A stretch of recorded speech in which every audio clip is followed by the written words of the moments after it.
Ahí está, las palabras de Francisco Martínez, licenciado también, analizando lo que fue esa Copa Libertadores para Cerro Porteño. Y sobre todo el partido final contra el representativo brasileño, el Malvi Yaragua, que venía de cumplir una enorme faena en el campeonato brasileño de esta disciplina deportiva, con jugadores profesionales, y sabemos cómo la infraestructura de los clubes disputan la disciplina deportiva de futsal en el Brasil. 100% profesional. Atletas que ganan como mínimo $5.000 de sueldo, tienen premios por presentación, se les obliga a estar al servicio del club 8 horas al día, 5 horas más o menos practican y 3 horas tienen que estar otra vez adiestrándole a los chicos de las formativas. Son como jugadores de fútbol de campo acá en nuestro país. Se le da vivienda, se le da la parte de alimentación, tiene la parte médica, la parte de psicólogos que trabajan con los planteles, una infraestructura realmente millonaria la que desarrollan, gracias a la ley del deporte que rige en este país, porque aquellas empresas multinacionales que respaldan a los deportes menores, por decirlo de una forma, que no son del fútbol, tienen exención de impuestos. En vez de pagar 30% de impuesto a la renta o de impuesto al consumo, pagan solamente 10%. Entonces, con el 20% de ahorro, pueden formar planteles profesionales que a la postre les es mucho más económico y rentable a esa empresa amparar un deporte semiprofesional. Les sale mucho más barato que estar pagando impuestos al fisco, al Estado. Claro, claro, y a raíz de eso también, licenciado, la cantidad de nombres de empresas que tienen justamente esos equipos. Recordemos que un año antes el Magnus, por ejemplo, en donde estuvo Falcao, equipo o varios equipos que ha fundado Falcao también, ¿no? Por no decirlo, también en su momento el Malvin Yaragua, y son equipos que justamente, como lo decís, en la mayoría de los casos está siendo administrado por una empresa privada, ¿no? Asimismo, y para ir un poquito más atrás en el tiempo, cuando todavía todos los equipos brasileños militaban en el fútbol de salón profesional, yo recuerdo el caso, por ejemplo, de Perdigão, que fue tricampeón sudamericano, y con quien yo tuve la oportunidad de estar en el plantel de Sport Colonial, en el sudamericano que se jugó en el estadio de Videira, en Santa Catarina, en el estadio del Perdigão, y esa vez ellos se consagraron tricampeón, y había equipos poderosos como Enxuta, que era el campeón brasileño, una fábrica de electrodomésticos que está en Río Grande do Sul, y mucho más atrás el Sumou, que llegó a ser campeón sudamericano, que era un equipo de la Fuerza Aérea Brasileña. Asimismo, el Bradesco, Banco Brasileño de Descuentos Comerciales, llegó también a ser campeón sudamericano. El Trans Brasil, otra de las potencias, empresas multinacionales que tenían sus equipos profesionales de fútbol de salón de antaño, y traían los mejores jugadores, el mejor jugador de cada estado, lo hacían vivir ahí en su villa deportiva, lo dotaban de todas las condiciones, le hacían practicar por lo menos 5 horas al día, tenían los mejores cuerpos técnicos, y de esta forma eran equipos muy competitivos. Era muy difícil ganar a esta gente porque estaban preparados y jugaban la competencia prácticamente al mismo ritmo durante los 40 minutos de competencia. Sí, realmente ya con una estructura, como lo está diciendo, ya hace bastante tiempo, y me parece que, como lo mencionaste también en su momento, de este campeonato que tiene Cerro Porteño, me parece que no es casualidad, Jorge, porque un año antes, recordemos que Cerro Porteño tuvo la posibilidad de organizar esta misma Copa Libertadores, en el cual, deportivamente hablando, fue un fracaso total, en el cual Cerro no pasó ni siquiera la fase previa, la fase de grupos, y un año después, ya con la participación de vuelta de Cerro Porteño, ya se consagró campeón. Sí, sí, sí, efectivamente, creo que había caído en una serie muy dura, no pudo pasar la primera ronda, tampoco el otro representativo paraguayo, el Pablo Roja, quedó fuera de combate, y finalmente fue una definición entre los brasileños y los argentinos, que habían demostrado un excelente nivel. Había venido en esa ocasión el Boca Junior en representación del futsal argentino, y el equipo de Falcao, como bien lo dijiste, que se consagró finalmente campeón con un gran rendimiento de este atleta a pesar de los años. Sí, sí, sí, esa Copa Libertadores en el cual justamente se disputó de la parte de la zona norte, que fue la última vez que se pudo haber hecho, zona norte y zona sur. La parte de zona sur, por ejemplo, era Brasil Quirim, Villa Lañata, Cerro Porteño, Banco República y Palestino, justamente fueron los equipos que también estuvieron después. Boca Juniors, el Crona, que también tiene nombre de una empresa, Peñarol, Pablo Rojas y Cobreloa Cerro Porteño en aquel momento quedó en la tercera posición y no pudo pasar a la fase definitoria. Sí lo pudo hacer en la jornada o en la campaña, mejor dicho, de la Copa Libertadores del 2016, y teniendo en cuenta que ya un rival más complicado, mucho más complicado como lo fue Kimberly, realmente esa semifinal, el licenciado, fue bastante durísima para hacer, ¿no? Sí, este equipo argentino de Kimberly tenía dentro de su plantilla a 4 jugadores de la selección que posteriormente en los años siguientes se consagró campeona del mundo en esta disciplina deportiva. Algunos que vinieron inclusive de Europa para reforzar ese plantel, y les fue bastante cuesta arriba al representativo de Cerro Porteño, que recuerdo inclusive estuvo perdiendo 1-0 por largos minutos de ese compromiso, promediando la segunda fracción, empató y ya en las postrimerías del encuentro pudo revertir el marcador adverso y anotarse para la siguiente fase, la fase final ante el Malvi Yaraguá de Brasil. Sí, sí, sí.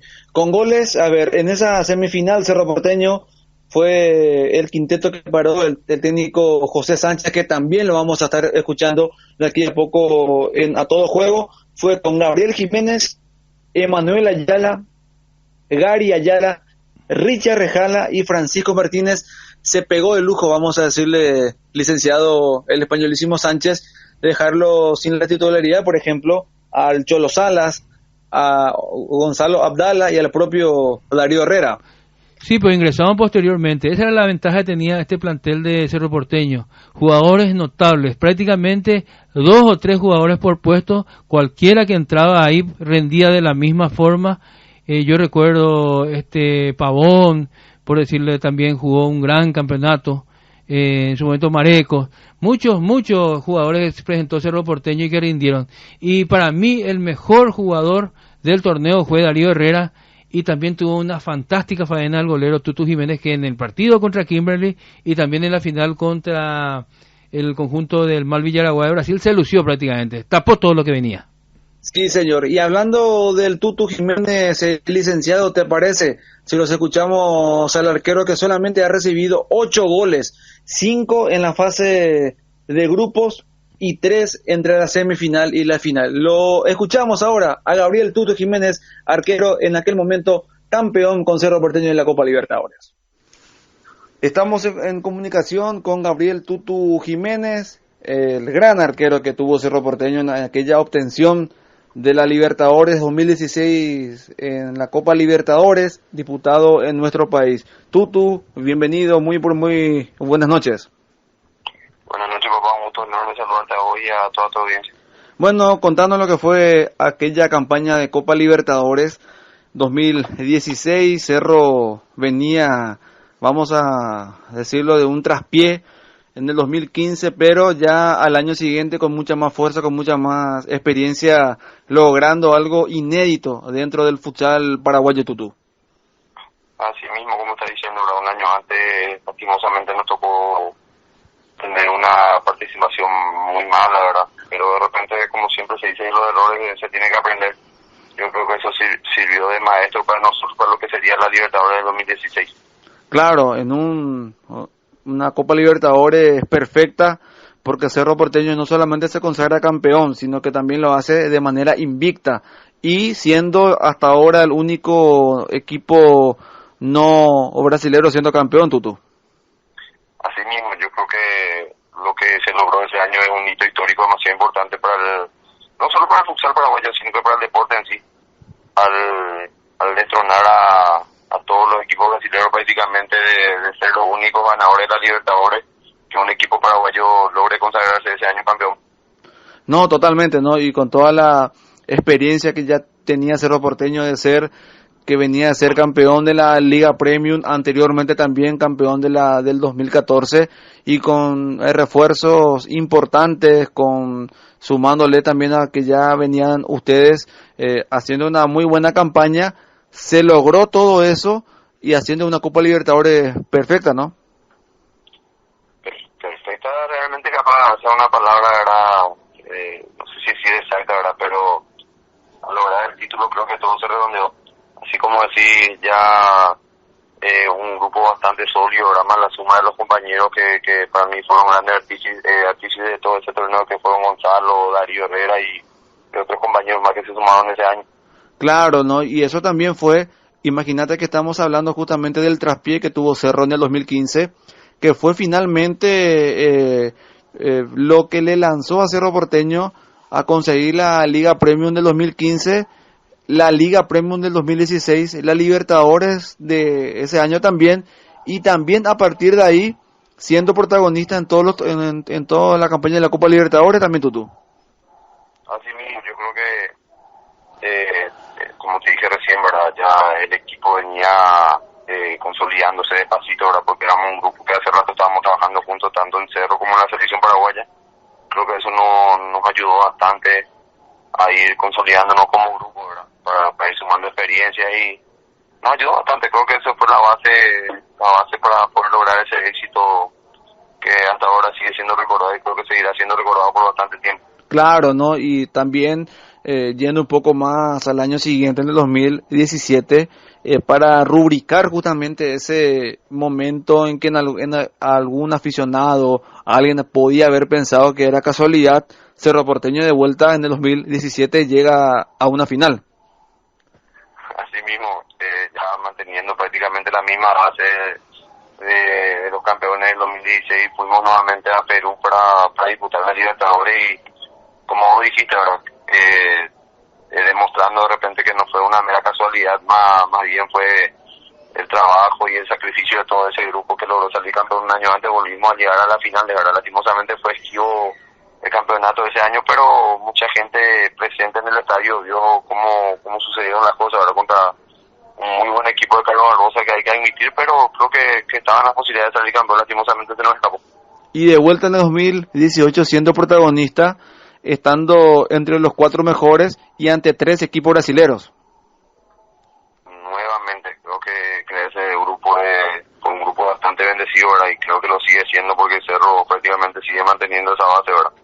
Demostrando año tras año la consolidación como grupo por sobre todo, ¿verdad? Creo que eso es una suma demasiado importante para lograr todo lo que se está logrando hasta ahora para el deporte paraguayo. Claro, ¿no? Y el año pasado no te tocó estar, pero me imagino también siguiendo muy de cerca y esperando que también otros equipos paraguayos emulen lo que hace Cerro, ¿no, Tutu? Así mismo, yo creo que por el bien del deporte paraguayo sería muy bueno emular todo lo que Cerro vino haciendo hasta ahora, ¿verdad? Creo que acá hay que destacar lo que fue la mano de nuestro presidente en su momento, Carlos Caballero. Creo que, como siempre yo digo, fue uno de los hombres que vino a profesionalizar este deporte, tratándonos a nosotros como profesionales. Hablo de nosotros jugadores de futsal, ¿verdad? Sí. Dándonos la importancia de repente que uno siempre buscó, ¿verdad? En su carrera de ser tratado de esa manera. Carlos Caballero, cuando llegó a Cerro, profesionalizó el plantel, profesionalizó lo que es la institución en el futsal, ¿verdad? Por el hecho de que todo lo que te voy a decir, ¿verdad? Que nos colocó al cuerpo técnico, nos colocó doctores, fisioterapeutas, masajistas, logró colocar nutricionistas, inclusive en el plantel, y eso era algo que nunca había sido prácticamente dado en el futsal, y él vino a dar esa manita de demostrar que se podía trabajar de una manera distinta. No, claro, realmente, así también como hay un antes y un después en este Cerro Porteño, me parece que también dentro de la dirigencia, obviamente respetando a uno de los directivos también de los demás clubes, pero me parece que Carlos Caballero hoy en día es como decir, ¿no? Si bien está un poco alejado ahora con el tema del futsal, pero cuando estuvo muy de cerca con todos ustedes, ¿no?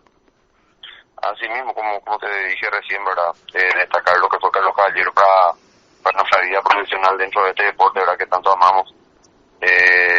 nos ayudó a dar ese siguiente paso, como te dije recién, y creo que eso es muy valorable, es algo muy loable de parte de él, ¿verdad? Que vino a hacer un gran sacrificio en su momento porque hay que reconocer el equipo que formó en el Cerro no se forma todos los días, ¿verdad? Teniendo a los Ayala, a Cholo Sala, a los Mejala, a los Martínez, a Darío Herrera, le tiró a Vicente Pavón como refuerzo, logró traer un refuerzo argentino como Gonzalo Abdala, que vino a sumar bastante con nosotros. Yo creo que esos son detalles que marcan pequeñas grandes diferencias dentro del deporte.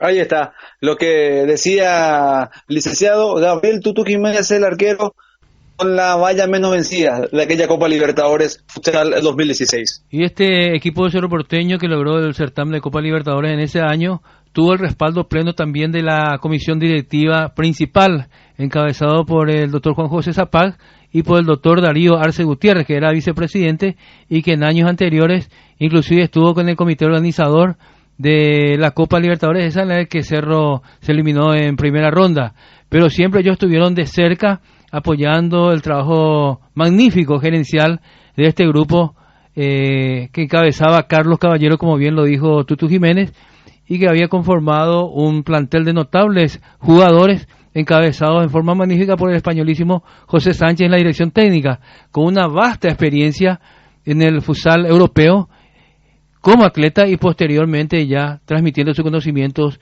acá dentro del campeonato paraguayo. Sí, recordando que José Sánchez llegó a Cerro Porteño en una época donde parecía que Cerro no podía ingresar en la zona de definición justamente de la Liga Premium, y los años que estuvieron, o que estuvo, mejor dicho, él, se vio la mano justamente de ese trabajo profesional que ya lo mencionaste, Jorge, en su momento, emulando prácticamente lo que es un modelo justamente también de Brasil, que es el tema de profesionalizar todo, ¿no? Sí, efectivamente, esa fue la clave del éxito, el cuidado de los atletas, el entrenamiento a doble turno, toda la infraestructura que se le dotó a ese plantel, que permanentemente trabajó en forma incansable para el logro del objetivo. Como decía Tutu, se le había dotado de fisioterapeuta, masajista, nutricionista, psicólogos, médicos, toda la infraestructura, amén del trabajo notable de José Sánchez en el manejo del grupo, porque es difícil manejar un grupo cuando vos tenés 2 jugadores de primer nivel por puesto. Siempre se te quieren descomponer porque todos quieren jugar. Entonces hay que tener una psicología notable para manejar el grupo, hacerle jugar a todos, tratar de poner el mejor equipo en la fase decisiva, y de esta forma José Sánchez se convirtió en el magnífico conductor de este grupo que logró el título de la Copa Libertadores de América año 2016. Es así, con todo eso lo que implicaba justamente lo que estaba diciendo Jorge, ¿no? Con una posibilidad de que Cerro Porteño pueda de vuelta albergar y organizar por segundo año consecutivo, y entonces ya la segunda esta vez fue la vencida para Cerro, que iba a iniciar sin querer queriendo quizás, o también con una capacidad importante, a partir de ahí protagonistas en las siguientes ediciones de Copa Libertadores, que no es poca cosa también, Jorge, ¿no? Sí, así mismo es. También se mantuvo a lo largo del campeonato paraguayo cosechando títulos, y siempre contra un mismo adversario, el equipo de AFEMEC, que por largos años vino compitiendo esa posibilidad, pero que no tenía ni el volumen de juego ni la preparación física y técnica de este plantel de Cerro Porteño, pero siempre muy meritorio la AFEMEC, que disputó 2 o 3 finales seguidas ante el poderoso equipo de Cerro Porteño.